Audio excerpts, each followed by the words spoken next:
Goed, welkom terug voor dit. Bienvenue de retour pour le deuxième bloc. Et donc, nous avons pratiquement eu un panel avec des femmes principalement. Et puis maintenant, ici, nous compensons pour apporter un équilibre des genres pour le deuxième bloc. Et ainsi, nous avons un panel exclusif d'hommes pour ce deuxième bloc. Et nous l'avons donc nommé pour aujourd'hui Save the Dates. C'est le thème, c'est l'évolution de l'espérance de vie chez les Belges et surtout chez les Belges pensionnés, l'impact également sur les facteurs socio-économiques et également les différences sociales. Nous allons également accorder beaucoup de temps sur la pension anticipée. Lorsque les Belges décident de prendre leur retraite. Et donc, les orateurs sont ici prêts à prendre la parole. Je vais directement donner la parole au premier intervenant. Il s'agit de Jeroen Kerkhoff. Il est consultant quantitatif et retired tech indépendant. Strategies, et puis ensuite nous avons le deuxième intervenant qui travaille au Business School à Nice. C'est quand même chouette d'être professeur à temps partiel. Et voilà, moi je sais à Tilburg que ça ne peut pas toujours être dans un endroit ensoleillé. Et puis il a également travaillé dans le secteur bancaire, ABN AMRO, Lehman Brothers, Morgan Stanley. Et il va également nous mener pendant 20 minutes à travers les tableaux de mortalité, donc les tables socio-économiques de la mortalité en Belgique.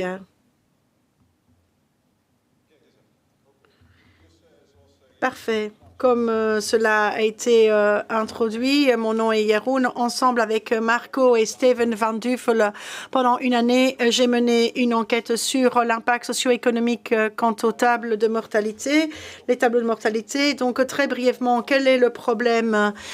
Ici, on utilise cette grenade. Mais en réalité, c'est un problème beaucoup trop grand. Et c'est en fait, et au-dessus, il y a un ballon qui est vraiment bien trop vide. Si maintenant on regarde l'état en Belgique, on voit que le classement de la pension en Belgique est OK. C'est moyen, mais lorsqu'on regarde également la durabilité par rapport à la pension, l'on voit qu'à ce moment-là, la Belgique n'a pas un très bon classement. Et dans ce contexte, j'aimerais également regarder le fait que la pension belge doit être correctement valorisée, elle doit être correcte, équitable. Et je suis vraiment content de voir que la question qui est posée ici, les réponses seraient un non catégorique. Alors, quel est en fait le problème sous-jacent? Bien évidemment, pour beaucoup de sociétés, c'est la pyramide des âges, le système de répartition que nous utilisons ici en Belgique qui fonctionne très très mal, qui contribue très mal. En fait, le système qui est équitable, c'est le système de capitalisation. Et là, le système push, c'est ce on va plus en faveur d'une pension complémentaire en Belgique. C'est ce que l'on pousse. Alors maintenant, comment est-ce qu'on calcule la pension? C'est calculé sur le long terme, et donc elle s'arrête lorsque la vie s'arrête. Et donc ce serait intéressant de voir ici les tableaux de mortalité. Nous savons également que les femmes en moyenne vivent plus longtemps, donc on voit une très belle distinction entre les deux dans ces tableaux de mortalité. Mais donc voilà, il y a également d'autres différences entre les personnes, comme par exemple le contexte salarial, le contexte académique, et également le type de travail. Donc, il y a différentes catégories dont nous parlons. La première question est de savoir quel est l'impact sur les tableaux de mortalité pour ces caractéristiques. Très brièvement, j'aimerais ici vous donner une formule mathématique. Donc, ici, nous avons le montant que nous allons payer. Ici, nous allons faire voilà, un calcul dépendamment des caractéristiques. Donc, on voit que le calcul, c'est que la pension augmente en fonction des recettes. Mais c'est un problème parce que les pensions les plus élevées, elles sont payées les plus longtemps que les pensions les plus basses. Donc, on voit lorsque l'on valorise, on arrive à un problème. Et puis ensuite, ici, là où on se concentre, c'est surtout ici, c'est la risque de mortalité également sur base de vos caractéristiques. Le point suivant que nous avons investigué, c'est lorsqu'on regarde la pension conjointe ou la pension de survie. Qu'en est-il par rapport aux deux partenaires? Donc, très facilement, l'on voit qu'il y a la chance que quelqu'un puisse survivre, c'est la probabilité de survie de l'un fois la probabilité de survie du deuxième partenaire. Et donc là, on doit voir si ce n'est pas le cas, comment est-ce que l'on doit pouvoir corriger. Donc ça, c'est la question suivante qui est posée. Très brièvement, et également des faits ici par rapport aux lignes de mortalité. L'on voit qu'il y a un lien très linéaire à partir d'une certaine hauteur et puis une correction est apportée. Et là, entre autres, ça, c'est le modèle que nous allons utiliser. Je n'ai pas vraiment l'habitude avec d'appareils à distance. Donc ça, c'est vraiment toutes les choses dont on prend en considération parce que j'ai beaucoup de slides, mais on n'a pas beaucoup de temps. En tout cas, on a besoin de beaucoup de données supplémentaires pour pouvoir mettre les caractéristiques en avant, également les données des recettes en plus, des revenus en plus des données démographiques qui sont ventilées. Ensuite, nous avons d'autres types de données, à savoir les données de logement, de voir comment est la superficie de la maison, s'ils sont propriétaires ou pas, le nombre de personnes qui vivent sous le même ménage et également les données d'éducation, donc voir qui a obtenu le diplôme le plus élevé, puis on fait une distinction entre l'enseignement supérieur, l'enseignement secondaire et l'enseignement primaire, également dans quel secteur vous travaillez à peu près et votre statut professionnel. Si maintenant on regarde la situation financière, on va commencer par cela. Alors, vous voyez ici, par exemple, que la Belgique a quand même une classe moyenne extrêmement importante. Donc, ça, c'est la pyramide.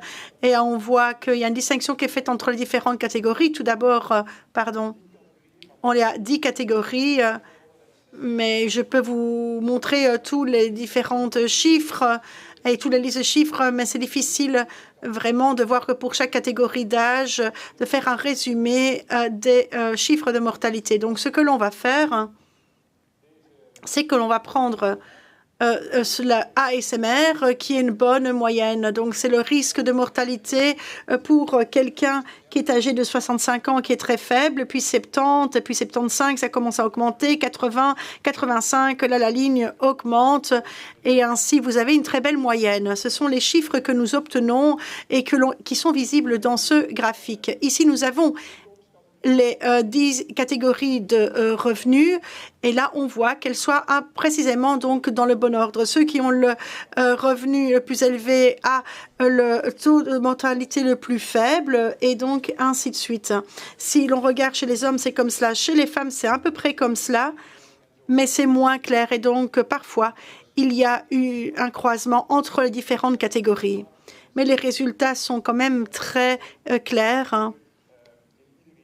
Et chaque année, ils sont à peu près identiques dans le même ordre tel que c'est attendu. Il y a en tout cas une observation générale, c'est que le résultat chez les hommes est bien plus clair que celle chez les femmes. Et cela peut-être à voir par rapport au modèle historique qui a été mis sur pied où l'impact du travail est bien plus clair comparé à celui des femmes. Ici, nous avons les 3 catégories. L'on voit très clairement qu'il y a des différences entre ceux qui ont différents types de revenus, donc faible revenu, moyen revenu, haut revenu. Et donc, l'on voit qu'il y a un résumé ici par rapport aux autres observations. Lorsqu'on regarde maintenant chez les plus jeunes, les personnes disent « Oh, c'est OK, ceux qui ont 65 ans en plus ». Mais voilà, les différences, elles disparaissent. Et ça, c'est une conclusion très importante. C'est que les différences ne disparaissent pas. C'est que les différences socio-économiques, elles sont permanentes au cours du temps et également lors d'un âge jeune. Alors, quel serait l'impact des différences par rapport à l'espérance de vie sur les risques de mortalité? Ici, je l'ai modélisé. Vous avez 3 différentes courbes qui sont présentes, tant pour les hommes que pour les femmes. Et puis, également, ce qu'on observe ici, quand même, c'est le fossé des genres qui diminue. Donc, certainement, le fait qu'il y a plus en plus de femmes qui sont actives sur le marché de l'emploi, également, les circonstances sont de plus en plus identiques à celles des hommes. On voit quand même que la différence entre les espérances de vie hommes-femmes sont vraiment, le fossé est moindre entre ces genres. Alors ici, lorsque l'on voit que la différence de hommes-femmes, c'est de 2,47 années. Donc là, on part du principe que le fossé d'espérance de vie se fera à partir de 65 ans et pas à partir de 0. Donc, bien évidemment, 2 ans et demi, c'est quand même une différence raisonnable, mais après, avec le temps, la différence n'est pas aussi importante. Je vais le mettre dans le contexte. On va regarder 2 ans et demi à partir de 65 ans. Ou bien on va dire que voilà, à partir de 65 ans, on se dit qu'on a encore 20 ans à vivre. Et donc là, c'est quand même un temps considérable. Également pour les personnes pour lesquelles on doit faire le calcul, ici on voit également que le dernier qui est d'application pour le calcul de la pension. Et donc, c'était quand même une différence très significative qui peut être attendue dans le calcul de la pension sur base de ces données. Pour l'éducation, là, on voit qu'il y a de très beaux résultats, enfin des beaux résultats. En tout cas, c'est des résultats bien plus clairs. Ce que l'on voit, par exemple, pour ceux qui sont fortement scolarisés, on voit que le risque de mortalité est bien inférieur comparé à ceux qui sont moins bien scolarisés. Donc, on voit qu'à travers le temps, les courbes sont vraiment très parallèles, de manière significative. Nous avons également les résultats qui ont été comparés.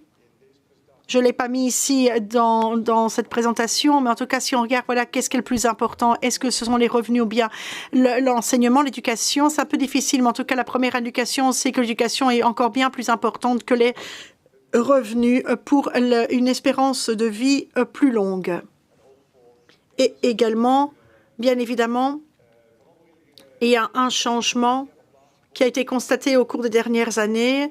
Dans l'éducation, par exemple, avant, il y avait beaucoup de personnes qui étaient très peu scolarisées et aujourd'hui, c'est moins le cas. Encore un autre aspect très important, un autre changement, c'est qu'avant, les hommes étaient beaucoup mieux scolarisés, plus scolarisés que les femmes. Maintenant, ce n'est plus le cas. Maintenant, si on regarde pour les études supérieures, l'on voit qu'il y a plus la présence de femmes que d'hommes. Et donc, également, lorsque l'on parle là, également, il y a beaucoup moins de femmes qui sont très peu scolarisées comparées aux hommes. Donc, on voit que ces résultats, bien évidemment, vont jouer un rôle dans les différences entre hommes et femmes. Et donc là, ici, lorsque l'on voit ici les chiffres de mortalité, on voit que les résultats sont très beaux. Dans le sens ici, pour les prévisions, on voit de très grosses différences. On a plus de 3 ans sur 20, donc plus de 20% d'écart. Ici, on a utilisé ce modèle. Bien évidemment, on pourrait vous demander, mais comment est-ce qu'il fonctionne concrètement? Et donc là, on a pris un modèle de IAB, c'est la ligne bleue qui a été comparée par rapport à notre modèle économico-social. Donc nous avons également pris le dataset. On l'a laissé tomber sur la période de 5 ans. On a pris les premières années moins les 5 dernières années, puis on a opéré une comparaison avec le genre, avec le modèle d'IAB, les prévisions et de voir par rapport au modèle socio-économique. Et là, qu'est-ce que l'on voit? C'est que le modèle socio-économique qui montre bien les catégories de manière standardisée. Et là, il y a toutes les catégories qui sont reprises. Et on voit que le modèle général, c'est que les catégories sont moins estimées. L'on peut voir, voilà, continuer à spécifier avec plus de catégories fait qu'il y a beaucoup plus de différences par rapport au modèle de prévision. Lorsque maintenant on regarde par exemple la situation du travail, nous avons les différents statuts professionnels. Si l'on regarde encore ici d'une part quelles seraient les prévisions, c'est que le taux de mortalité pour les ouvriers, là le taux de mortalité est beaucoup plus élevé que pour par exemple les employés. Alors maintenant, si l'on veut revenir et on va regarder par rapport au versement effectué tel que cela a été donné lors des présentations précédentes. Ici, la différence entre l'espérance de vie entre les fonctionnaires qui, la plupart du temps, ont une pension beaucoup plus élevée et les ouvriers qui ont une pension moindre. Là, on voit ici très clairement que ceux qui ont une pension très élevée et que nous devons, pour qui nous devons payer des impôts, là, ils ont une espérance de vie bien plus longue que ceux qui sont ouvriers. Donc, dans un modèle simple qui n'en tient pas compte, il y a des estimations des coûts qui est beaucoup trop inférieur, beaucoup trop peu élevé. Ici, c'est traduit en chiffres. Et puis ensuite, nous avons également un autre problème important qui a à voir avec le statut professionnel et qui peut également alimenter notre débat et qui peut en tout cas être quantifié. Ça concerne les métiers.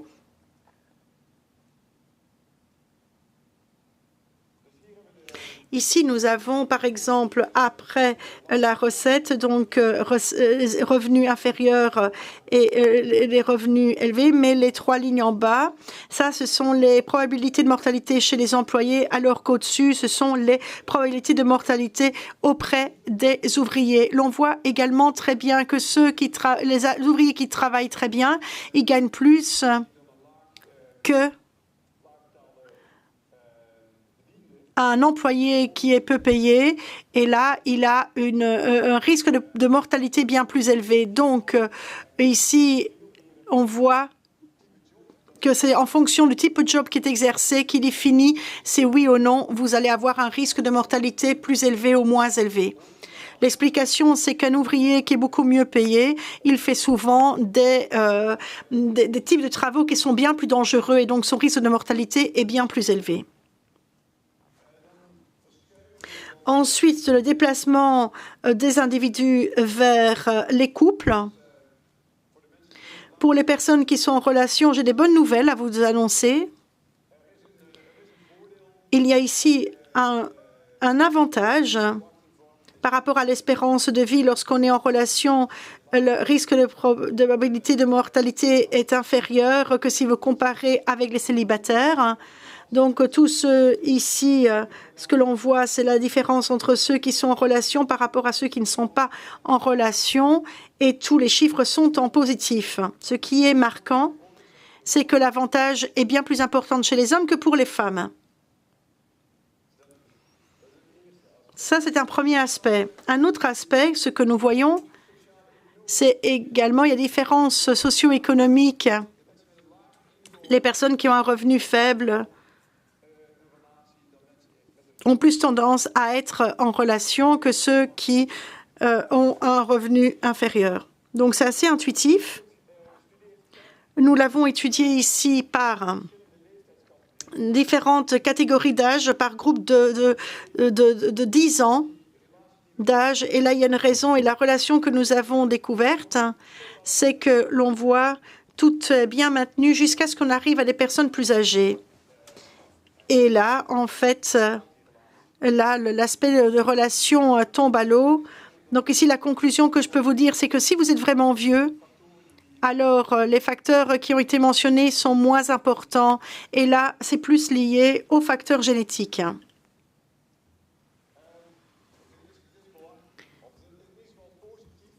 Alors, également, c'est positif d'avoir un partenaire. Et ça, c'est la question qui a été étudiée, de voir, c'est important de savoir de quel partenaire et d'avoir un effet de couple. Il se peut que par la combinaison des personnes, mais ça peut également vous dire que vous habitez dans une région saine, que vous avez un style de vie sain.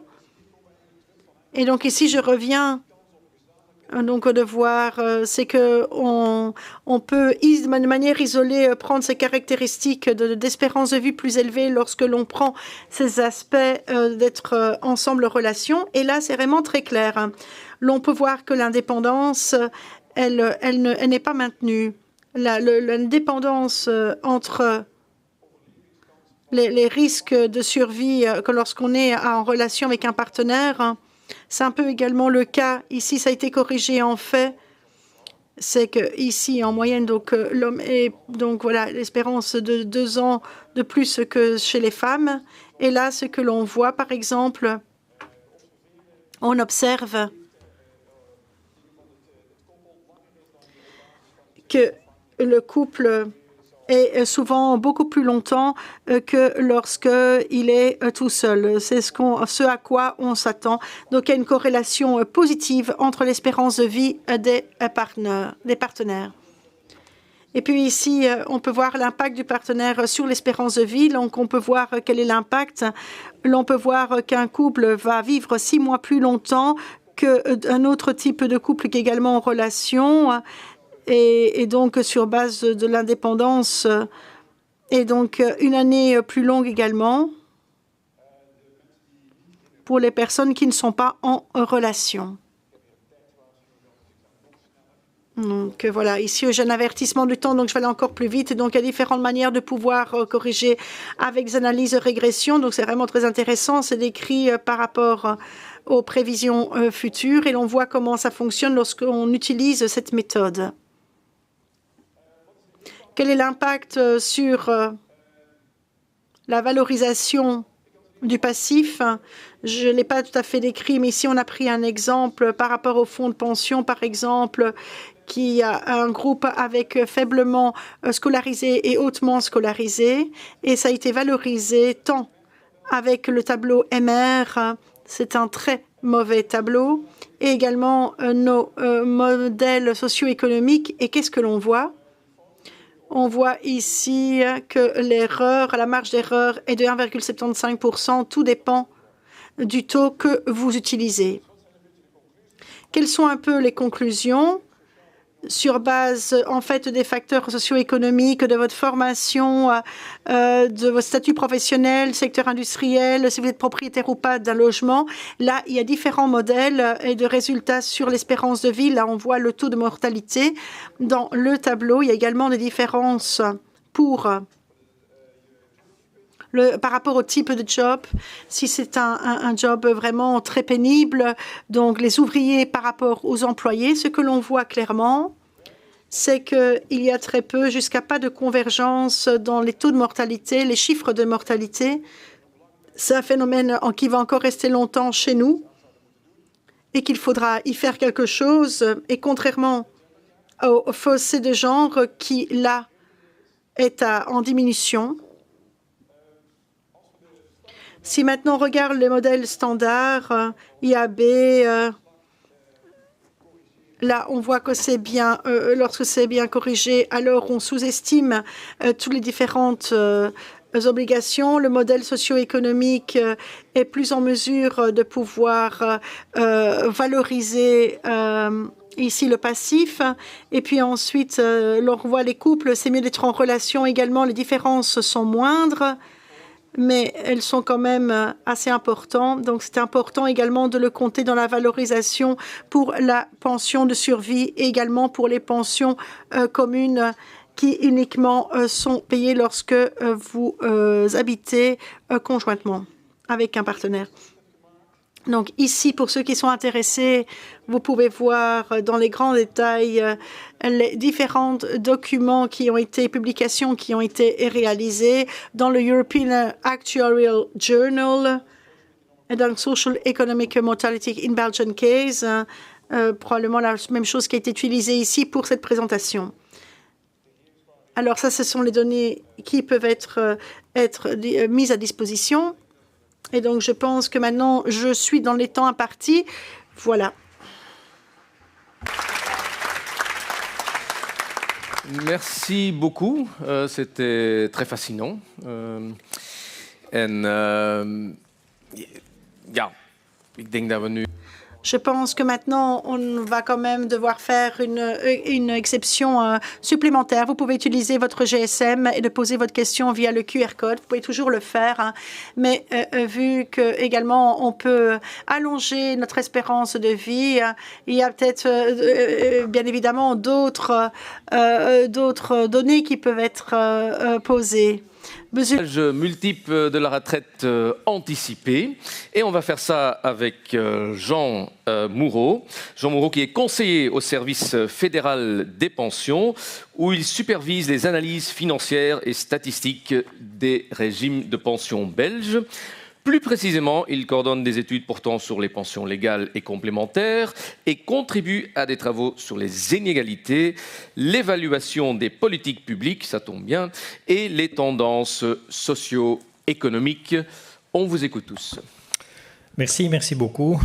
Bonjour à tous et à toutes. Je voulais d'abord préciser que cette étude était une étude qui avait été préparée très largement par l'ensemble des membres du service qui sont ici présents et pas seulement de mon fait, et que la présentation ici a été préparée par Marianne, que je remercie vivement pour ceci. Beaucoup d'aspects dans les pensions, beaucoup de facettes très diverses que l'on va essayer de passer en revue, pas toutes. Il y aura une publication qui va venir après cette présentation, avec beaucoup d'autres facettes que celles que nous allons avoir l'occasion d'examiner aujourd'hui.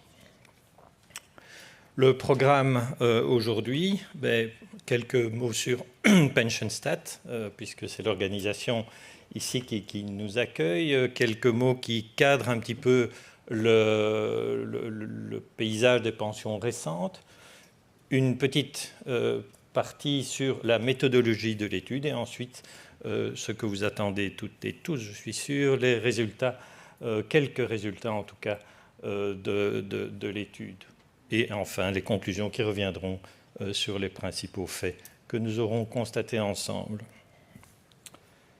Les personnes récemment pensionnées, donc c'est ce qui apparaît sur PensionStat, environ 150 000 pensions par an, une égalité à peu près parfaite entre les hommes et les femmes, et beaucoup des personnes qui sont actuellement pensionnées sont ou ont été mariées. Ce que l'on constate aussi, c'est que le régime, ça vous le savez, le régime des pensions le plus représenté est le régime des travailleurs salariés, suivi par le régime des fonctionnaires et enfin par le régime des indépendants. Le regroupement par âge que l'on voit ici, la majorité des personnes, mais c'est une faible majorité des personnes, prennent leur pension à ce que l'on appelle l'âge légal, un peu plus loin, donc au-delà de 65 ans ou à l'âge de 65 ans, une minorité répartie assez uniformément le prend un petit peu plus tôt. La pension anticipée, à l'heure actuelle, la possibilité de prendre une pension anticipée ou de se retrouver dans une pension anticipée, on ne choisit pas toujours de se retrouver dans cette situation-là, est une condition. Donc la pension elle-même non anticipée, c'est juste une condition d'âge qui est actuellement de 66 ans. Elle vient de passer à 66 ans et elle va évoluer encore en fonction des cohortes de votre année de naissance. On ne choisit pas toujours. Vous avez aussi une condition, cette fois-ci c'est la condition pour arriver en pension anticipée, pour pouvoir se retrouver dans une situation de pension anticipée qui évolue en fonction de l'âge, qui évolue aussi en fonction des années de carrière. Alors qu'est-ce que c'est qu'une année de carrière ? Jusqu'au 1er janvier 2027, une année de carrière, c'est une année de minimum 104 jours. 104 jours, c'est-à-dire un tiers-temps. Chaque année doit compter un tiers-temps pour compter en tant qu'année pour le critère de la prise de cours anticipée. À partir du 1er janvier 2027, il y a une modification puisqu'on passe là à un mi-temps. Il faudra avoir travaillé au minimum un mi-temps pendant des nombres d'années de carrière qui se trouvent à gauche. La méthodologie, ici, c'est la méthodologie de l'étude elle-même. Le cadre de l'étude, le point de départ, ce sont les personnes récemment pensionnées qui ont été pensionnés en 2022 ou en 2023, environ 270 000 personnes. Parmi ces personnes, nous avons exclu les pensions mixtes, les carrières mixtes. Pourquoi? Parce qu'on a déjà de nombreuses facettes, vous allez le voir, et il y en a encore bien d'autres dans l'étude à paraître. Le fait de rajouter des parties de carrière qui seraient exogènes à un régime complique encore les choses de manière substantielle.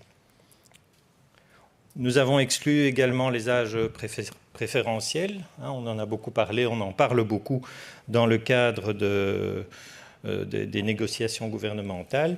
Nous les avons exclus parce qu'eux aussi rajoutent des aspects, des particularités qui sont difficiles à discerner dans le futur, dans l'analyse.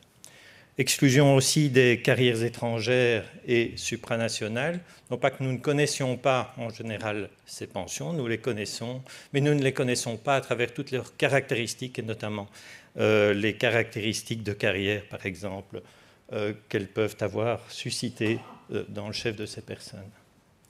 Ce qui ramène la population étudiée à 160 000 personnes, qui est une grande partie de la population, mais pas toute la population. Nous distinguons systématiquement dans l'étude deux aspects. Est-ce que la personne a la possibilité de se retrouver en situation de pension anticipée, oui ou non, en fonction des critères que nous avons vus tout à l'heure, 42, 43 ans de carrière, et est-ce que la personne va se retrouver en situation de pension anticipée. Donc ces deux aspects-là sont systématiquement présentés. Passons maintenant aux résultats.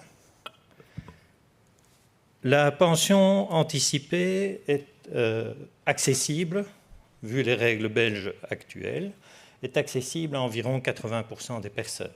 C'est ce que l'on voit dans un premier temps. Parmi ces 80% de personnes, on reprend ça et on dit, c'est nouveau, c'est 100%. Parmi toutes les personnes qui peuvent accéder à la pension anticipée, il y en a environ un tiers qui vont rester jusqu'à l'âge légal de la pension ou au-delà de cet âge. Quand les personnes restent au-delà de cet âge, c'est en général pas fort longtemps. Donc les 2 tiers des personnes se retrouvent en situation de pension anticipée lorsqu'elles le peuvent.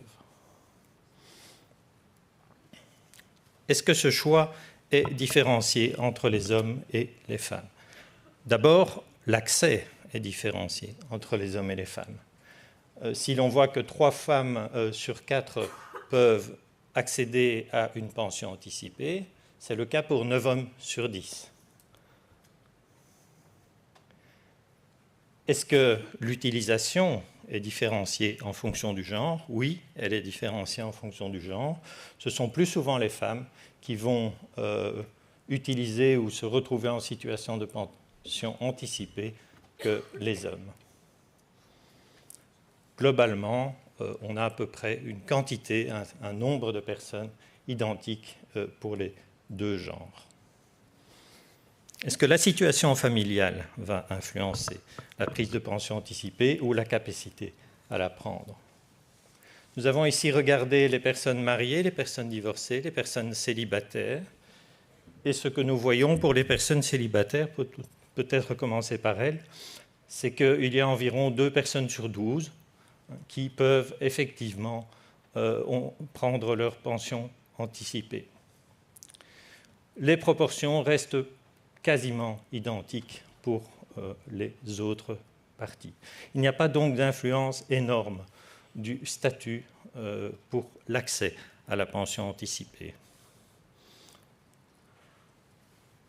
Par contre, le choix de prendre ou non sa pension de manière anticipée, ou le fait de se retrouver dans cette situation, est différencié en fonction de la situation de l'état civil entre les mariés, qui ont plus de propension à se retrouver dans cette situation de pension anticipée, que les personnes célibataires. Le rôle de la pension du conjoint. Ce que l'on voit ici, c'est que On retrouve, bien sûr, pour les hommes qui ont plus de capacité à prendre leur pension de manière anticipée par rapport aux femmes.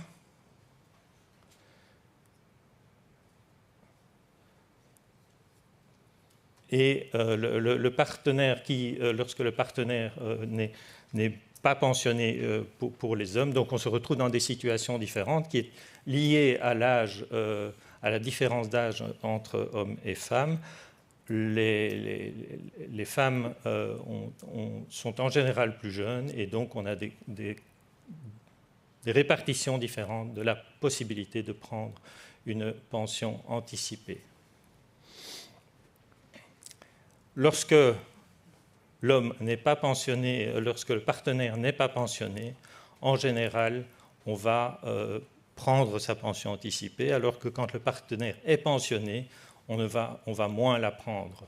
Alors ceci peut surprendre. C'est peut-être un effort des couples pour ne pas grever par trop le budget du service fédéral des pensions. Je ne sais pas.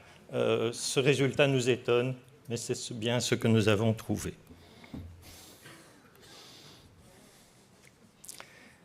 Alors donc, je le disais tout à l'heure, le statut le plus représenté est le statut de carrière pure de salarié. Beaucoup moins de personnes dans la carrière d'indépendant. Est-ce qu'il y a une différence en fonction de ces différents trajets de carrière? Oui, il y a une différence importante dans l'accès à la pension anticipée, beaucoup plus fréquemment possible pour les personnes du secteur public que pour les indépendants. On passe de 95% à moitié-moitié pour les indépendants, avec les salariés qui sont en situation intermédiaire. Est-ce que l'on utilise ou non cette possibilité de pension anticipée? L'utilisation est très fréquente chez les fonctionnaires. Chez les indépendants, il y a aussi bien sûr une plus grande possibilité de faire évoluer sa carrière soi-même que pour les salariés, mais là, on est aussi dans une utilisation bien moindre de la pension anticipée. Comment expliquer cela?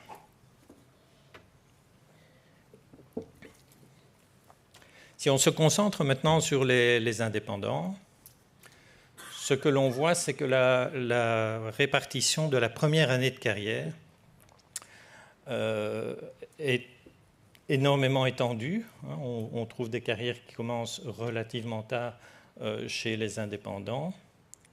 Et on voit ici, ça va faire plaisir à Olivier, on voit ici qu'il y a à la fois la médiane et la moyenne de l'âge au début de la carrière, et on voit que la moyenne est extrêmement différente pour les indépendants. Les carrières commencent très largement au-delà de 24 ans pour les indépendants. Il y a beaucoup de personnes. Le graphique, là, je pense qu'il n'a pas été remplacé. C'est ma faute. Là, il est correct. La partie de gauche est correcte ici. C'est 33% des personnes qui prennent leur pension, qui commencent leur carrière, à partir de 24 ans ou plus chez les indépendants. Le graphique vert et rouge au centre est correct des deux côtés. Et ce que l'on constate, c'est qu'aux environs de 18 ans, on a une relative constance en fonction de l'âge de la propension à prendre une pension anticipée. Mais quand on débute une carrière d'indépendant très tard, on reste en général jusqu'à l'âge légal, voire au-delà. Ceci explique aussi la durée de carrière, qui est différente, tant en médiane qu'en moyenne pour les indépendants, et très différente, en tout cas, de celle du secteur public. qui est beaucoup plus faible chez les indépendants. Il s'agit ici des indépendants purs, ce n'est pas la majorité non plus des cas des indépendants, mais enfin il y en a tout de même beaucoup, et c'est une des limitations de l'étude, bien sûr, que l'on retrouve ici, même si ces chiffres sont tout à fait correctement calculés. Nous nous sommes posé une autre question chez les salariés. Quelle était l'occupation dans la dernière année qui précède la pension? Occupation qui peut être multiple. On peut perdre son emploi, se retrouver au chômage après avoir travaillé quelques mois l'année précédant la pension. Donc on peut avoir des doubles comptages, par exemple, entre chômage et travail, par exemple, entre maladie et travail ou autre, bien sûr. Ce que l'on voit ici, c'est que le statut le plus représenté est un statut de travail. Ce que l'on voit aussi, c'est quand on compare dans le statut de travail, quand on compare les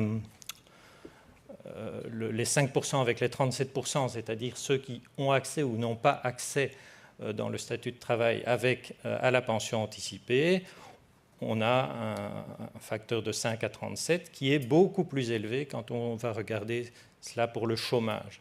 Pour le chômage, on a beaucoup moins de possibilités de prendre sa pension anticipée pour les personnes qui se retrouvent au chômage lors de la dernière année précédant la pension. A contrario, pour ce qui est du chômage avec complément d'entreprise, là on a pratiquement 100% des personnes qui sont en mesure de prendre leur pension anticipée. Ce n'est pas tellement étonnant puisque les conditions de pension anticipée sont des conditions de carrière qui sont des conditions et les conditions de chômage avec complément d'entreprise sont aussi des conditions de carrière, un peu calculées différemment parce qu'on ne fait jamais les choses de manière simple en Belgique, mais ce sont des conditions apparentées, donc on se retrouve logiquement dans quelque chose de très proche et donc une possibilité de prendre une pension anticipée qui est largement représentée. Dans l'utilisation effective de cette faculté de prendre la pension anticipée, qu'est-ce que nous voyons aussi? Nous voyons que ce sont les personnes avec chômage, avec complément d'entreprise qui restent le plus longtemps jusqu'à l'âge légal ou au-delà, enfin à l'âge légal très probablement, avant de prendre leur pension. Donc on voit là une énorme proportion de personnes qui restent jusqu'à cet âge-là. Ça peut s'expliquer par le fait que l'on perd, quand on a un chômage avec complément d'entreprise, on perd deux choses. Si on part de manière anticipée, on va perdre le complément versé par l'entreprise, mais on va aussi perdre des années de carrière. Et chaque année où on part plutôt à la pension, c'est environ 5% de pension en moins. Donc ce calcul, est-ce que c'est un calcul purement économique ou est-ce que ce sont des personnes qui sont dans un certain... qui, je veux dire, ne modifient pas leur situation administrative pour la modifier? Je ne peux pas y répondre, mais c'est une explication possible. Si on regarde encore les considérations financières, maintenant sur le montant brut de la pension mensuelle, ici on voit qu'en fonction du montant de pension qui est porté en ordonnée, on a une propension qui varie, une propension à la pension anticipée qui varie en fonction des catégories. On peut mettre des tendances en fonction de certains seuils, mais cette image est assez brouillée. Elle va un peu dans tous les sens. Ici, on a les montants moyens et médians à la fois pour les trois régimes. Si l'on regarde les choses par régime, l'image est un peu moins brouillée, puisque ce dont on s'aperçoit, c'est que pour les fonctionnaires, les pensions les plus hautes des fonctionnaires ont en général une propension à rester un peu plus longtemps à l'emploi, et à l'inverse, pour les pensions les plus basses, pour les pensions les plus basses également, on va rester un peu plus longtemps à l'emploi. Toutes les pensions qui sont les pensions moyennes, il y a une répartition très uniforme de la propension à la pension anticipée. Il y a énormément de personnes aux alentours de 3 000 €. On a un schéma que j'ose à peine qualifier d'identique, mais pour les indépendants, en forme de C, comme ça. Bon, peut-être un peu s'avancer de dire la même chose. Et pour les salariés, vu le faible nombre, pour les salariés, on a un schéma qui ressemble à ça aussi. C'est-à-dire que pour les pensions les plus faibles, on reste longtemps avant de prendre ça, on attend longtemps avant de prendre sa pension anticipée, on ne la prend plutôt pas. Et pour les pensions les plus élevées, on ne la prend plutôt pas non plus. Les salariés indépendants, les pensions complémentaires. On voit qu'environ 56% des personnes, le 50 plus le 6 qui est au-dessus, 56% des personnes ont accès à un deuxième pilier de pension. Il est remarquable de voir la différence entre le 6 versus 12 pour les personnes qui n'ont pas la possibilité d'anticiper la pension et le 50 versus 32 pour les personnes qui ont effectivement la capacité de prendre une pension anticipée. Dans l'usage qui en est fait, il y a peu de différence. Il y a peu de différence entre l'existence d'un deuxième pilier ou l'absence d'un deuxième pilier. On a 6% de différence entre les deux. Je ne qualifierais pas cette différence d'énorme. C'est peut-être dû, si ce sont des considérations monétaires qui sont les seules prises en compte, c'est peut-être dû au faible niveau médian des pensions complémentaires.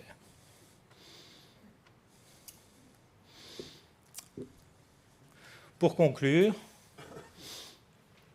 ce que nous voyons, c'est que les prises de pension anticipées sont largement utilisées lorsque c'est possible, où beaucoup de personnes se retrouvent en situation de pension anticipée, que le genre a une influence, c'est tout ce que l'on a vu ce matin sur les carrières, a évidemment une influence sur la capacité à se retrouver ou non en pension anticipée, la faculté de s'y retrouver, que l'utilisation qui en est faite par les hommes et les femmes est différente, que la situation familiale semble avoir une influence, en tout cas pour les hommes mariés et les femmes mariées. C'est assez étonnant, mais voilà, ça nous a amusés.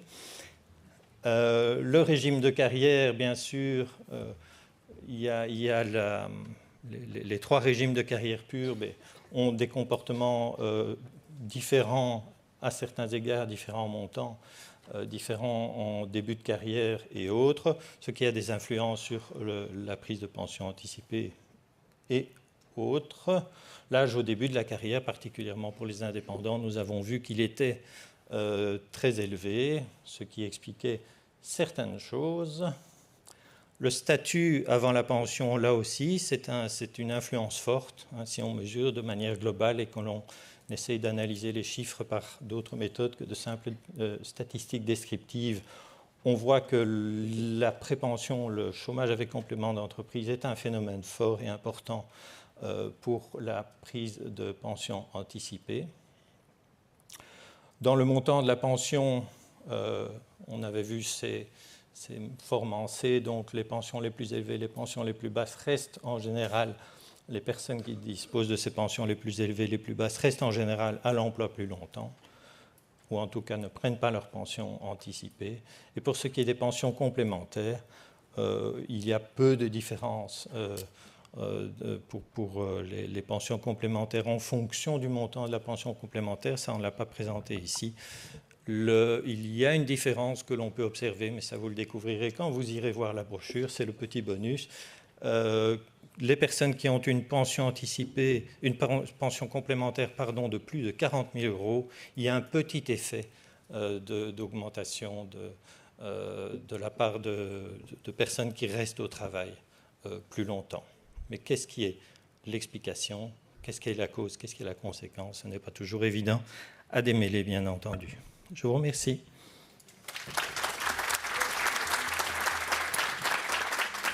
Merci beaucoup pour cet aperçu intéressant sur les déterminants de la pension anticipée. Vous pouvez toujours, bien sûr, nous faire parvenir vos questions sur les thématiques dont on a discuté dans ce bloc-ci. Peut-être aussi des questions que vous avez par rapport spécifiquement à certains éléments qui ont été donnés par nos deux intervenants. Donc, entre deux messages Tinder, envoyez votre question. On va les traiter dans une vingtaine de minutes, mais à nouveau, on a demandé à deux discutants, deux intervenants de nous donner leur réflexion, leur vision sur ce qui a été dit jusqu'à maintenant et sur voilà, la thématique plus générale qui nous concerne dans ce bloc. Et j'aimerais d'abord donner la parole à Jean Hendricks. Jean Hendricks qui est membre fondateur de l'Institut Itinéra, que vous connaissez bien, président également de l'École des sciences économiques de l'UC Louvain et chercheur au LIDAM. Et il est également, et c'est assez pertinent bien sûr, membre de la Commission des retraites 2020-2040, commission que vous connaissez certainement aussi et qui est devenue le Conseil académique pour la politique des retraites. L'année dernière, il a publié « Quel avenir pour nos pensions ?», un ouvrage dont plusieurs propositions ont été reprises dans l'accord de gouvernement du gouvernement de Wever. Notamment l'harmonisation, le renforcement du lien entre pension et travail effectif, l'indexation partielle et le système de bonus-malus. Et donc, voilà, c'est quelqu'un qui a clairement l'oreille de nos dirigeants actuels. Donc, je crois qu'on est très intéressé de connaître sa vision sur ces différentes questions. Ik had graag gehad dat die fantastische cv de mijne was, maar jammer genoeg is mijn presentatie... J'aurais aimé ici montrer mon CV fantastique. Malheureusement, ici, j'ai la présentation suivante.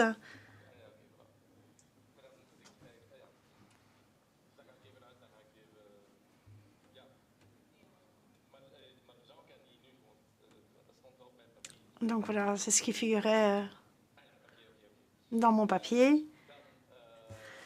Sur ma feuille, donc, Wouter de Tavernier. C'était un peu pour voilà, vous tenir en haleine. C'est ce qu'on appelle donc un teaser, un incitant par rapport à ce qui va être présenté par après. Donc, ça a bien été réfléchi. Et donc, maintenant, on y arrive tout de suite. Alors, qu'allons-nous dire? Voilà, la tension monte.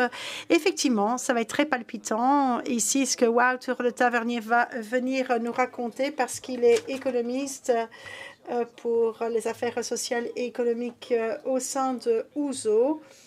Et donc là, ça concerne le vieillissement et la pension. Il a également contribué aux 3 dernières éditions de Pension at Glance et l'évaluation également des systèmes de pension en Slovénie et en Hongrie.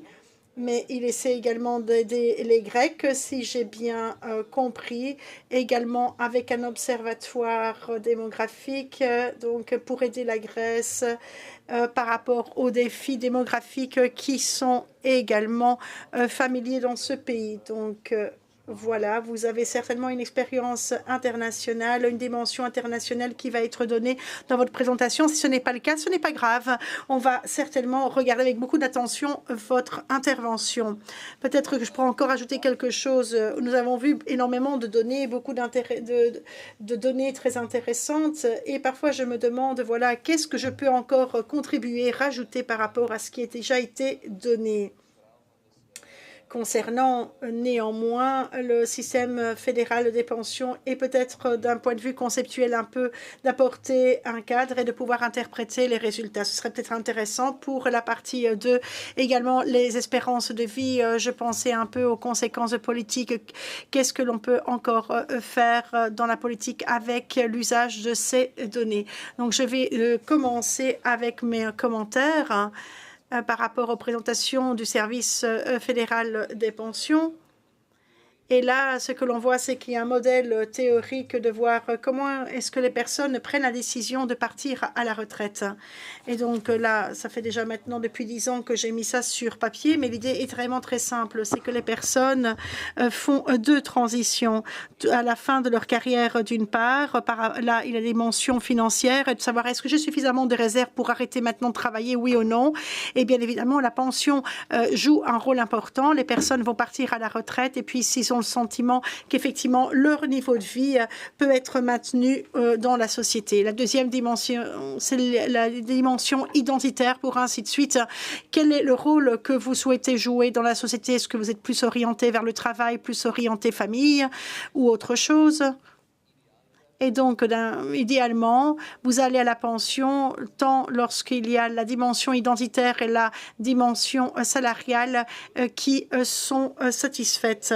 Et donc, il y a ici des facteurs qui vont faire en sorte que les personnes ne peuvent pas directement faire la transition, comme par exemple la maladie, le licenciement, la discrimination sur base d'âge, restructuration ou responsabilité pour prendre soin de quelqu'un. Donc là, ces éléments vont faire que les personnes ne pourront pas décider de prendre la retraite au moment où elles le souhaitent. Alors maintenant, quelles règles s'appliquent à qui?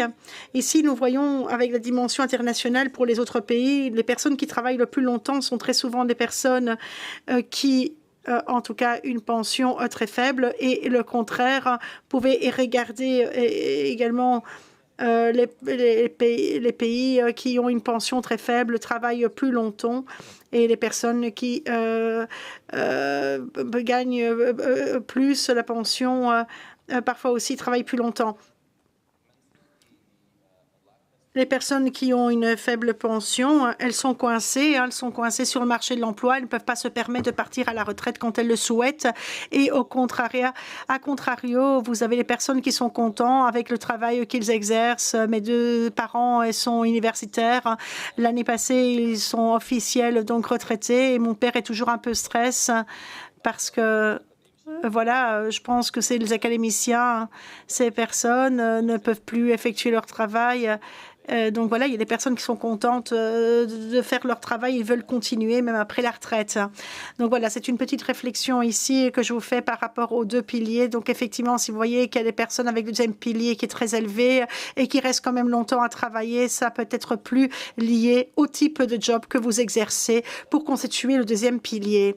Et puis vous avez une catégorie de personnes intermédiaires qui partent plus rapidement. Et là, vous devez plutôt regarder notamment les personnes qui, sur base volontaire, décident de partir, qui ne trouvent pas très intéressant sur le plan financier de partir, mais ne seront pas non plus contents avec leur boulot. Ils disent qu'ils ont suffisamment travaillé, et donc il y a des facteurs de push pour des raisons de santé, pour des raisons de chômage, qui ne peuvent pas travailler plus longtemps, ou éventuellement elles ont été moins informées. C'est le dernier critère. Donc là, la dimension financière, on n'est pas sûr que les personnes comprennent et de voir comment est-ce que la pension est constituée. Et les personnes travaillent, voilà, parfois qu'il faut travailler plus longtemps pour constituer sa pension. Et il faut bien informer. Au Danemark, par exemple, il y a une enquête qui a été menée. Il y a des personnes qui ne sont pas parties de manière anticipée à la pension parce qu'elles ne savaient absolument pas à quoi elles avaient droit. Donc, il y a toujours une partie des personnes qui n'y a pas d'impact financier sur leur choix parce qu'en fait, cette structure-là n'existe pas pour elles. C'est à peu près 20% de la population parce qu'il faut une communication des autorités qui n'est pas transparente, qui n'est pas ouverte au Royaume-Uni. Nous savons également chez les femmes que très rapidement, l'âge de la pension a été augmenté dans les années 2010 et il y a à peu près 10% des femmes qui n'étaient pas informées sur l'augmentation, donc l'allongement de l'âge de la retraite et elles se sont rendues compte que juste avant de prendre la retraite. Donc, voilà, il y a des personnes qui ne sont pas informées. Et puis ensuite, lorsque j'ai voulu présenter ce graphique, j'ai également remarqué que vous étiez aussi étonnés que moi. Alors, qu'est-ce qui se passe avec les couples belges? Je trouve que le graphique, je l'ai regardé pendant très longtemps, depuis que je l'ai envoyé. parce que c'est difficile de pouvoir apporter une explication. On sait que voilà, que les partenaires veulent partir ensemble à la retraite. Très souvent, lorsqu'ils sont en couple, l'on voit que pour les Belges, ils en ont moins envie. C'est un peu difficile de dire. En tout cas, ce qui pourrait contribuer, c'est qu'il y a une répartition des tâches qui existe. L'un des deux prend la retraite pour les petits-enfants et que le deuxième continue quand même à travailler parce qu'il a un revenu plus élevé. Et donc, les pensions ne sont pas plus élevées comparées aux pensions aux Pays-Bas, où là, on voit que justement, le fait de partir à la retraite est vraiment plus important lorsqu'on est en couple. Ici, chez nous, c'est plutôt voilà, quelque chose qui est spécifique à la Belgique comparé aux Pays-Bas. Donc voilà, c'est de la spéculation que je suis en train de faire. Pour toute cette chose, telle que je l'ai expliqué, donc la politique de la pension, donc l'on voit que ici, l'aspect identitaire qui a une importance. Les personnes souhaitent faire un job qu'elles souhaitent faire, elles doivent pouvoir continuer à le faire.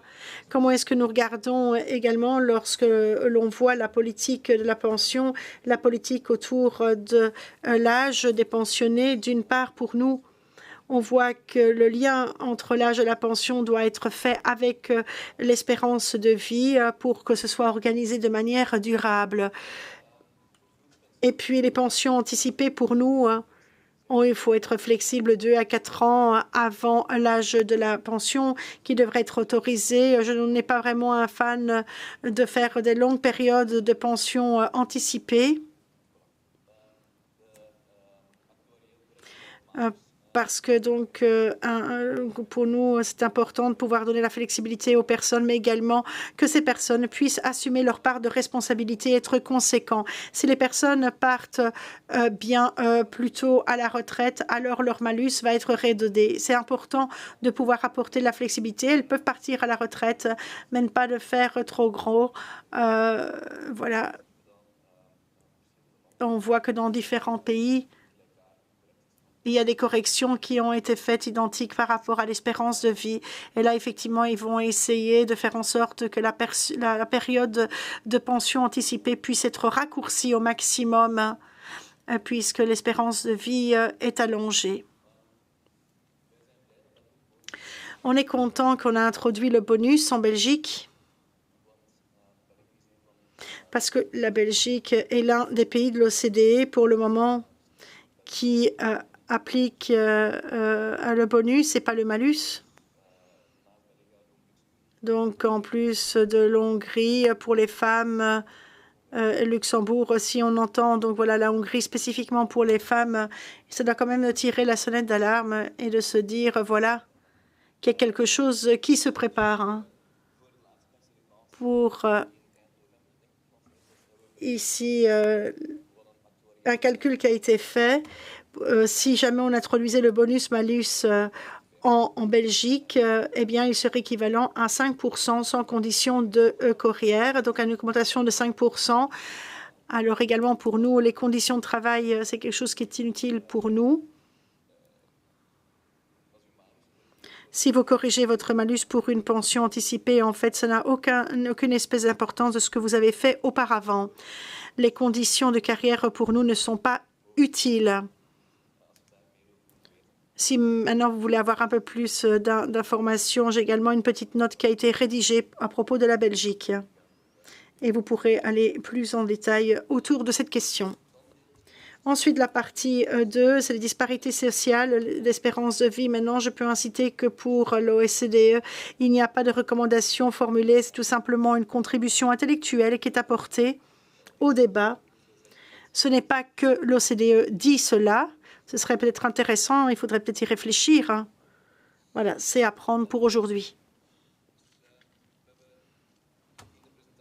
Dans la présentation de Jeroen, on a vu qu'il y avait différents facteurs qui contribuent à une sorte d'inégalité dans l'espérance de vie sur une durée de vie plus longue et quels sont les différents aspects qui ont une influence sur l'espérance de vie. Il y a bien évidemment des critères qui sont plus liés aux politiques. L'enseignement est un facteur extrêmement important et il y a un impact sur l'espérance de vie. Et puis également d'autres problèmes au niveau politique. Par exemple, les données ne sont pas évidentes à récolter pour l'enseignement. Si on dit à la personne, si tu étudies plus longtemps, alors tu vas pouvoir aller plus longtemps à la pension. Peut-être que ce ne sera pas un stimulant pour aller étudier. Donc, je ne pense pas que ce soit une bonne chose qui fonctionnerait bien. La profession, c'est un peu différent, un peu difficile pour des personnes voilà, qui ont plus difficile à commencer plus tôt. Pour certains métiers, il y a des personnes qui doivent mourir avant d'avoir une idée sur l'impact quant à l'espérance de vie. Et donc, ça veut dire qu'il y a beaucoup de temps qui est exercé entre les deux, entre lors de l'exécution du métier et quand est-ce que les personnes décèdent. Et les professions, ça évolue au cours du temps.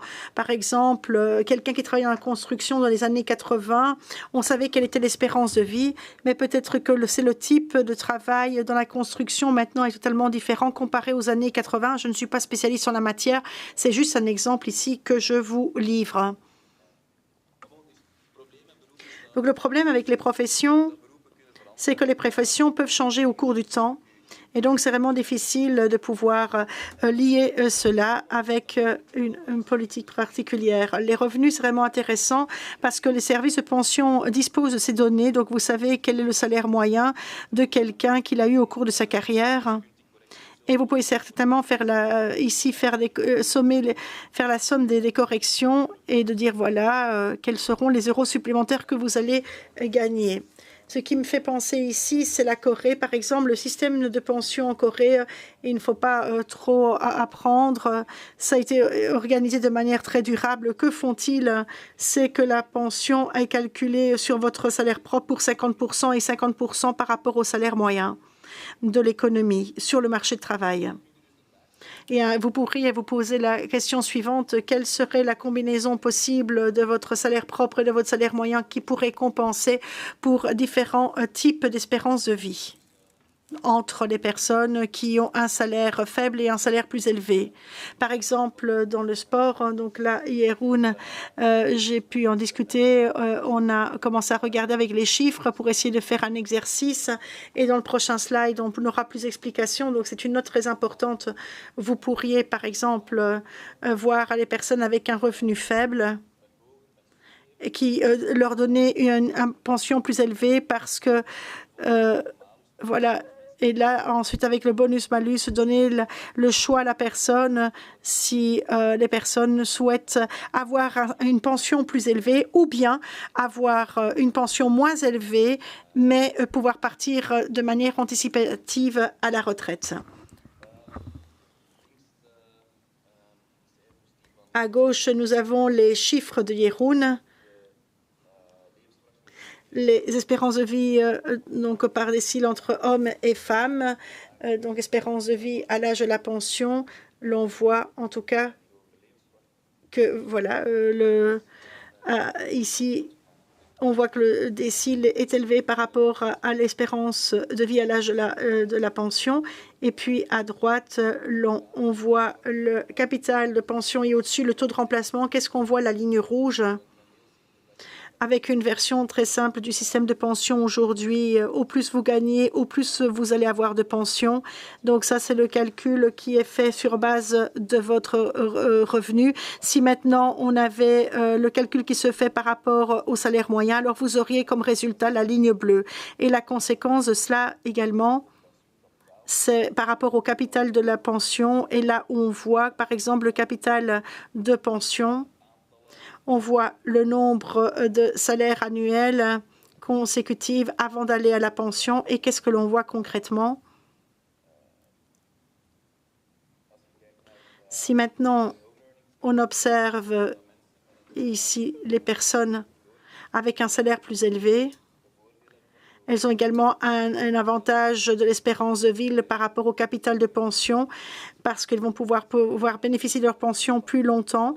Si maintenant on regarde l'impact du salaire moyen, c'est l'effet inverse. Les personnes qui ont un revenu faible, ils ont un capital de pension qui est bien plus élevé parce que leur pension est calculée par rapport à la pension moyenne et pas par rapport à la pension propre. Donc, comment est-ce qu'on pourrait organiser en faisant une combinaison des deux?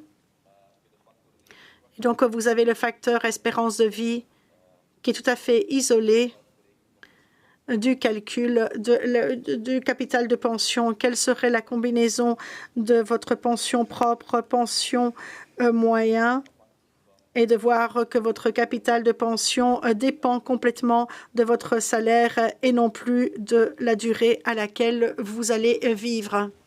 Ça, c'est l'exercice que j'ai essayé de faire. Ce que nous voyons ici, ce sont les ratios de remplacement. Normalement, vous avez l'axe X, les revenus, et puis ensuite, avec un système de pension, et vous avez le taux de remplacement, et la ligne rouge, c'est avec une adaptation actuarielle qui est tout à fait correcte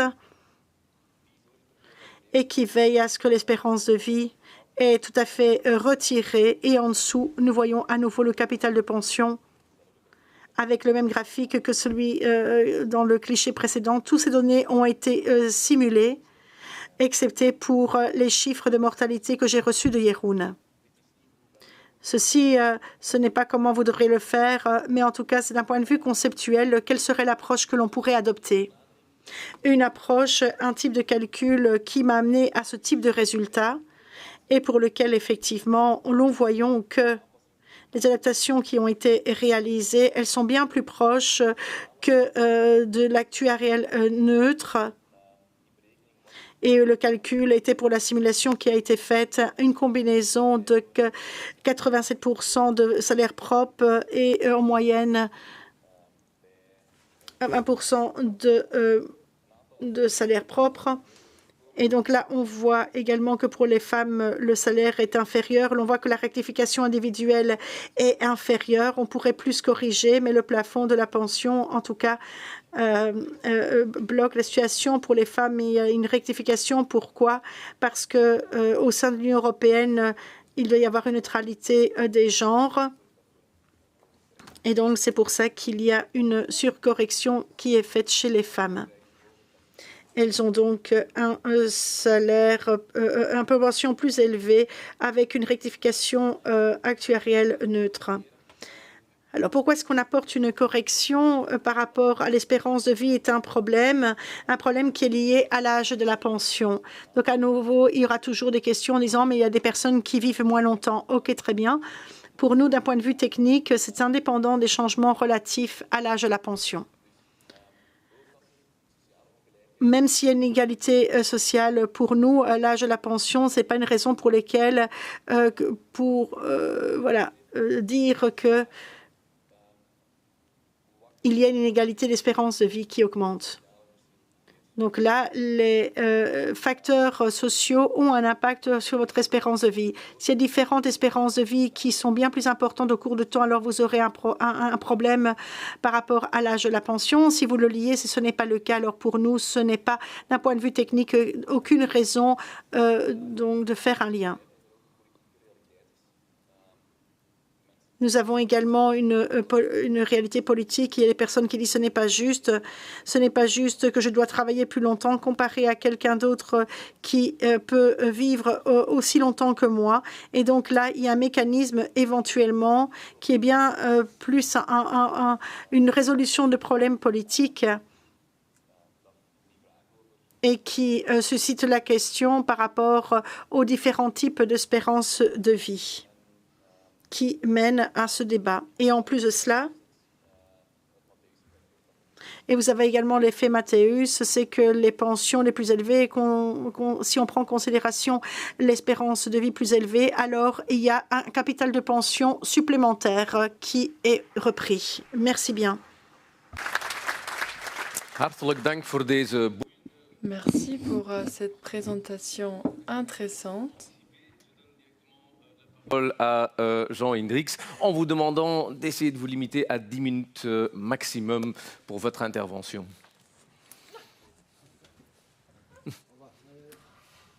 Okay, voilà.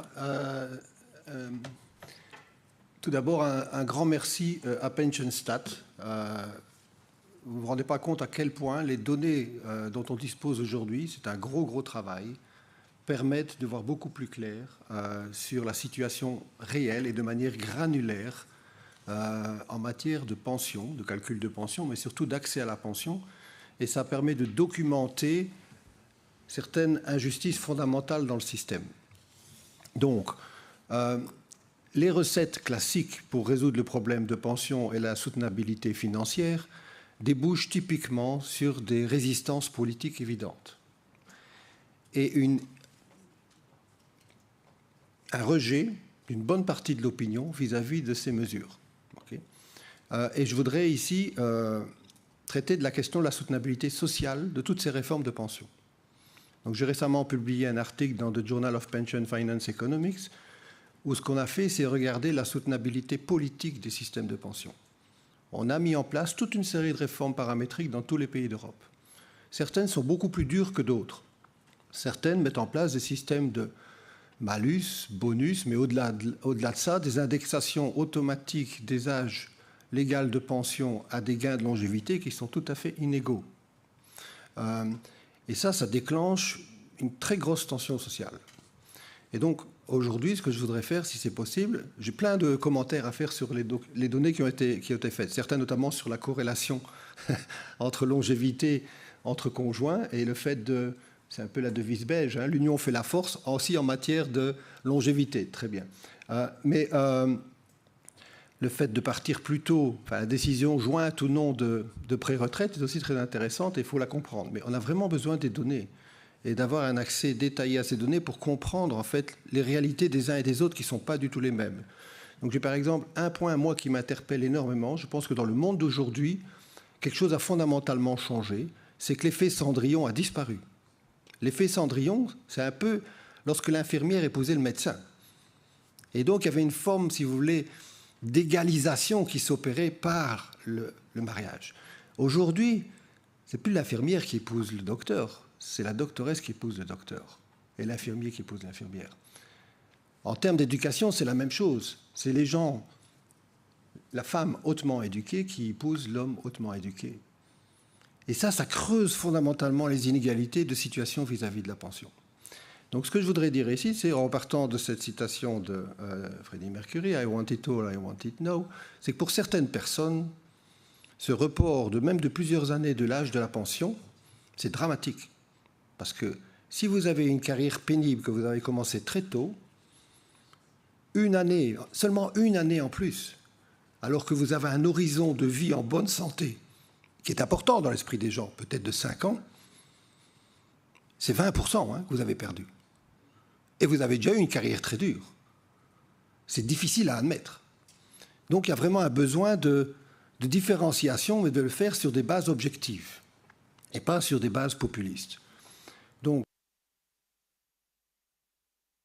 un autre aspect, donc ça c'était le point de départ, c'est qu'effectivement l'âge de pension n'a pas beaucoup bougé à gauche, en bleu, mais la durée de carrière n'a pas beaucoup bougé.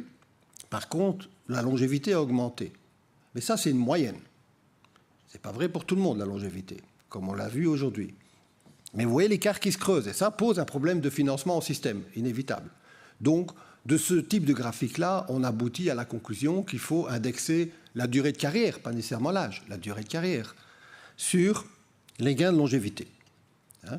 Comme si une journée, si vous voulez, au lieu de faire 24 heures, dorénavant on fait 30 heures, vous n'allez pas consacrer le même temps vous n'allez pas dormir à la même heure, si vous voulez. D'accord ? Vous allez travailler, vous avez une vie active sur la journée plus longue, avec une durée de journée qui s'est allongée. C'est l'élasticité de la journée.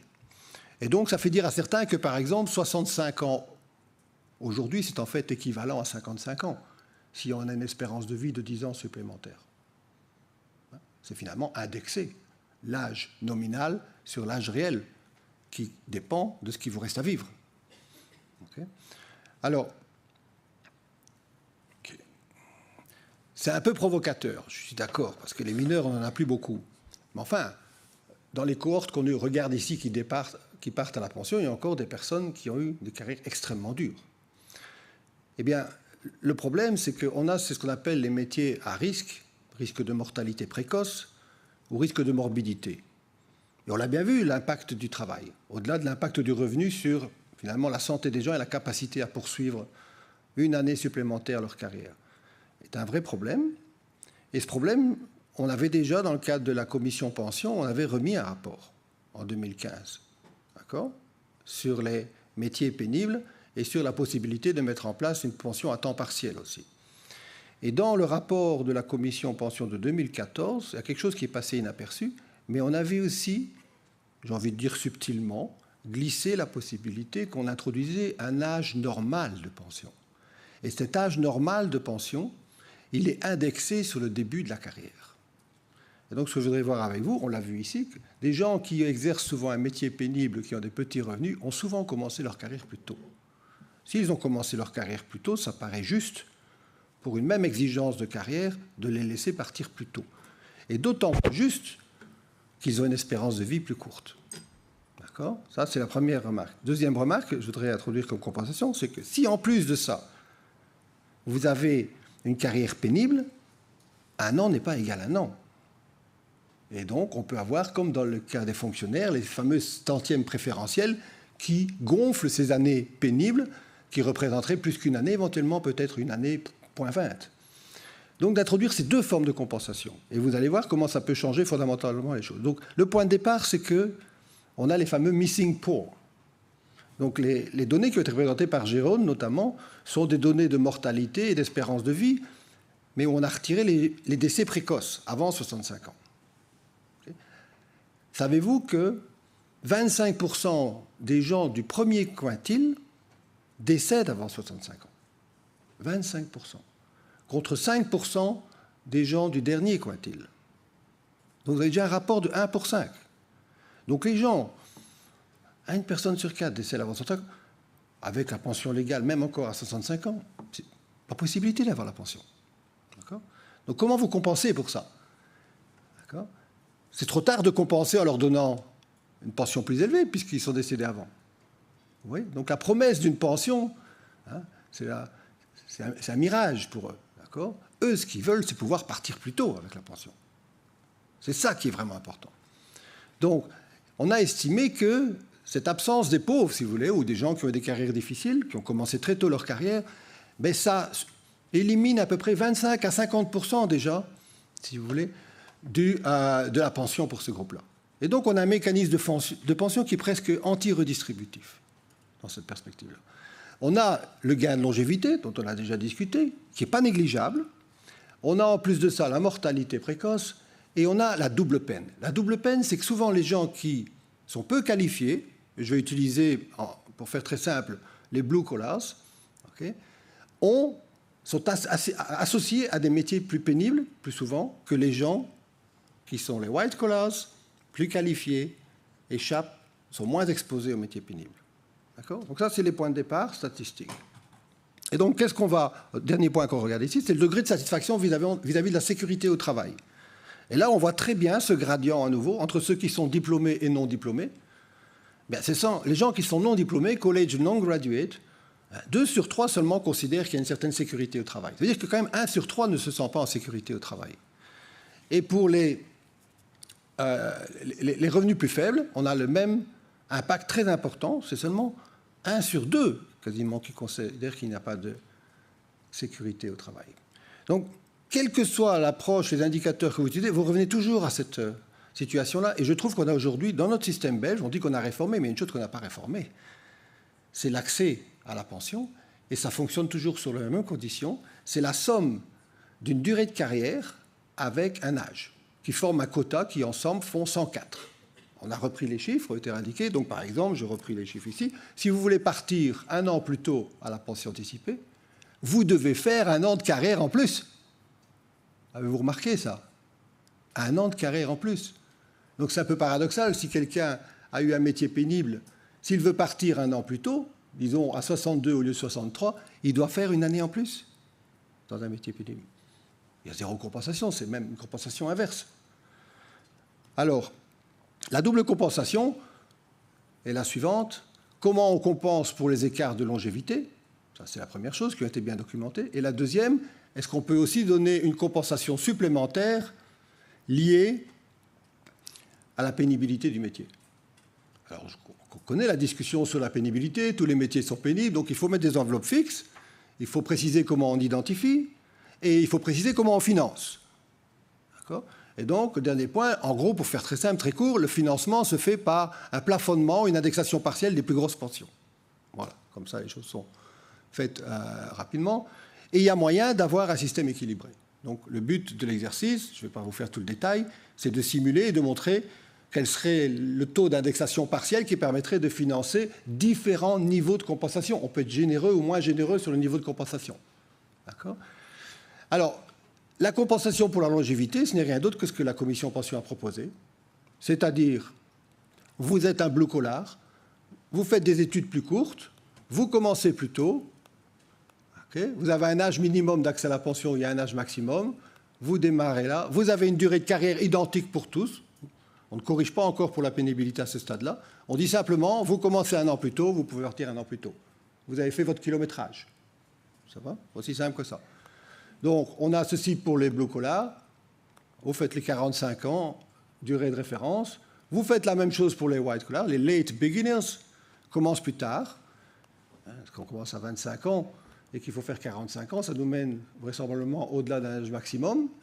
Et donc, vous vous retrouvez à un âge normal. Vous voyez, cet âge normal, il est entièrement indexé sur votre âge de départ. Donc déjà, ça attire l'attention sur l'importance de l'âge de départ. Le fait que nos jeunes montent de plus en plus tard sur le marché du travail, ça devrait aussi nous interpeller. Parce que le kilométrage commence plus tard. D'accord? Et pour réaliser ces 45 ans, je ne sais pas jusqu'à quel âge ils vont devoir travailler, vous comprenez? Donc, volontairement, on attire aussi l'attention sur l'importance de l'âge début de carrière et pas seulement l'importance de l'âge d'accès à la pension. En centrant toute l'attention sur le kilométrage, c'était l'objet du rapport de la commission pension. Et je vais vous montrer que c'était parfaitement juste socialement de faire ça. Parce que quand vous faites ça, vous calculez d'abord l'âge moyen par quintile, le salaire moyen par quintile brut, mensuel, sur base des données dont on dispose, un âge moyen qui varie de 2200 à 6900 pour le dernier quintile. Vous regardez, vous calculez ce qui a été fait, j'ai vu par jour, donc un âge de début de carrière, mais ici c'est sur base des données récentes, âge de début de carrière en tenant compte du fait que les membres du premier quintile sont moins nombreux à avoir fait des études supérieures. Et donc, on a une pondération, quelle est la proportion qui fait des études supérieures, quelle est la durée moyenne des études supérieures. Et ici, on a été très optimiste. On a dit qu'ils font leurs études supérieures à l'heure. Donc, vous faites un master, 5 ans, vous avez terminé 18 plus 5. On sait que c'est même plus longtemps que ça en général. Donc, pour les premiers quintiles, ils ne font pas les études supérieures, ils démarrent à 18 ans, 6. Mais pour le dernier quintile, on est à 22,35. Ça pourrait être plus si on tient compte du retard scolaire. Donc là, c'est vraiment un minimum. Mais on voit déjà là qu'il y a un écart sur les âges de début de carrière, c'est-à-dire le moment où le kilométrage se met en route. On a un écart non négligeable. Donc si je comptabilise ça, je permets en fait aux gens du premier quintile de partir, ici en l'occurrence presque 4 ans plus tôt, sans pénalité, que les gens du dernier quintile. J'ai déjà opéré une correction pour l'écart de longévité. On est d'accord ? Et donc, on a cet âge normal de pension. Il devrait pouvoir partir à 63,6 contre 67,35 pour le dernier quintile. C'est une correction simple. Et je suis même surpris qu'aucun syndicat n'ait pris cette position. Aucun parti de gauche n'ait poussé pour cette réforme-là. D'accord ? Deuxième chose, donc on corrige pour la longévité. C'est partiel. Ensuite, on va corriger pour la pénibilité. Alors, comment on corrige pour la pénibilité ? C'est, au lieu d'avoir une carrière de 45 ans, on peut dire, mais ta carrière sera plus courte parce que chaque année prestée est plus pénible. De 10, 20%, on peut décider d'une certaine pénibilité. D'accord ? Et donc, vous avez dans la colonne centrale le nombre d'années de compensation, d'anticipation qu'on peut donner, de réduction de la carrière de référence, si vous préférez, qu'on peut offrir sans malus à nouveau. On va dire, pour le premier quintile, donnons 4 années d'anticipation. Pour le deuxième, 3 années. Pour le troisième, 2. Et le quatrième, 1 et 0 pour le cinquième. Donc ça, c'est une mesure, en fait, de la compensation. Mais vous voyez, la compensation ici, elle est en nature, littéralement. On vous permet de partir plus tôt parce qu'on a compris qu'en fait, votre espérance de vie en bonne santé est beaucoup plus courte. Et on veut aussi que vous puissiez profiter, en fait, de cette pension. Et donc, vous avez ces calculs-là. Le coût d'une pension anticipée, ce n'est rien d'autre, enfin on le fait de manière simple, c'est la somme des cotisations perdues, grosso modo on est autour de 40%, quand on ajoute la cotisation employeur à la cotisation employé, plus le taux de remplacement. La pension a payé une année plus tôt, 60% en moyenne pour le premier quintile. Donc on est à 100%. Ça, c'est le coût par année d'anticipation. On est moins élevé pour le quatrième quintile. Pourquoi? Parce que le taux de remplacement, il est plus faible. On a un système progressif, d'accord, en moyenne. Donc ça, si on reprend les chiffres de l'OCDE, donc on a ces taux de remplacement plus faibles, on a un système qui ne remplace pas 60% du revenu du dernier salaire, mais une partie. Donc ça coûte un peu moins cher. Et à la dernière colonne, vous avez le coût total, en fait, de 4 années d'anticipation pour le premier quintile. C'est quand même, c'est pas négligeable par travailleur. On est de l'ordre de 110 000 euros. Hein. Ce n'est pas des petites sommes, ça va. Et pour le quatrième quintile, on est à 40 000 euros. Donc on fait ça, et alors on fait des simulations. Donc on a introduit une certaine générosité dans le pourcentage de métiers qu'on considère pénibles dans chaque quintile. Premier quintile, on va dire 30% des métiers sont pénibles. Ou dire à l'inverse, une année de carrière dans ce quintile-là est pénible à 30%. On revient au même. Donc on gonfle l'année de 30%.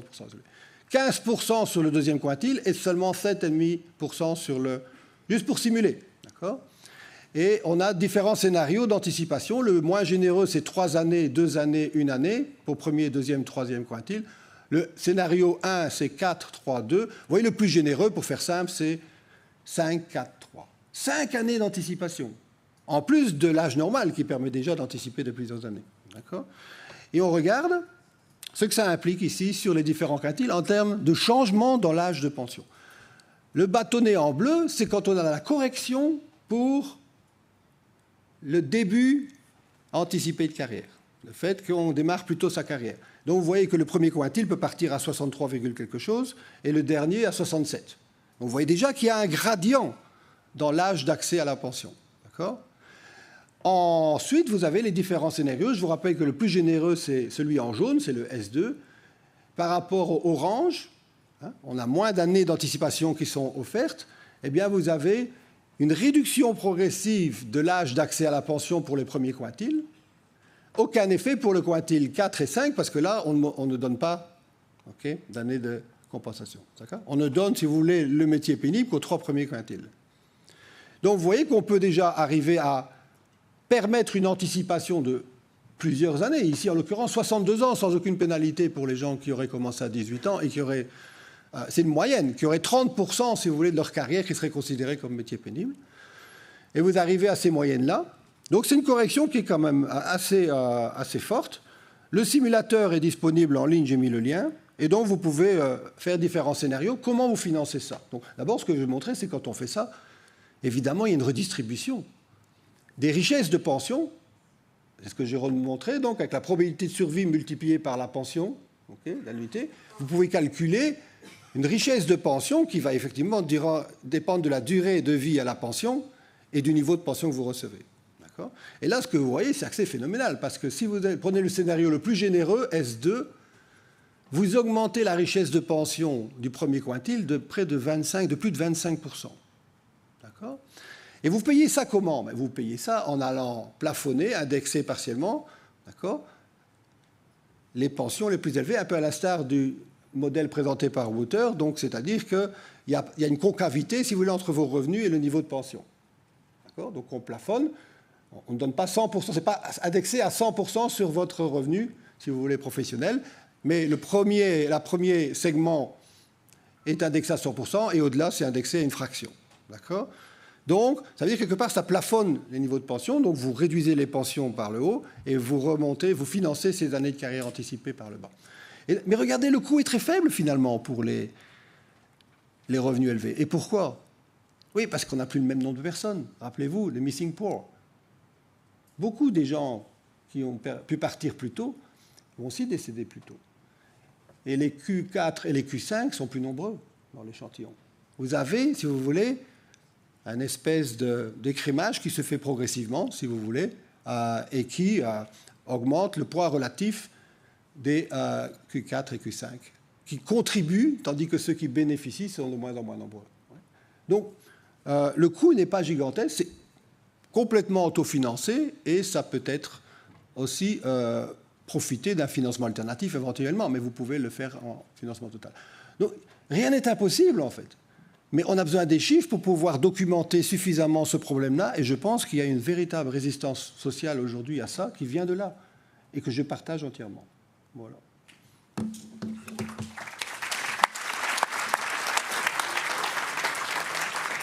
Dank u wel voor deze boeiende bijeenkomst. Merci pour cette présentation intéressante.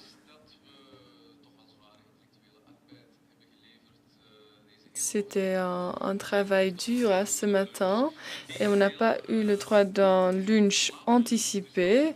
On a même un petit retard. Voilà pourquoi on a décidé de ne pas poser les questions maintenant. On ne va pas traiter les questions qu'on a reçues. Mais je crois qu'on peut quand même continuer ce débat à propos de ce sujet, mais peut-être que l'équipe qui a organisé cet événement peut prévoir un webinaire ou une autre journée d'études qui se focalise davantage sur cette thématique lors du lunch. Vous pouvez certainement poser vos questions, continuer le débat, parler avec les intervenants qui vont aussi prendre le lunch avec nous. Une toute petite annonce de service. Vous aurez peut-être vu tout à l'heure pendant le break café qu'il y avait des files assez longues à la toilette.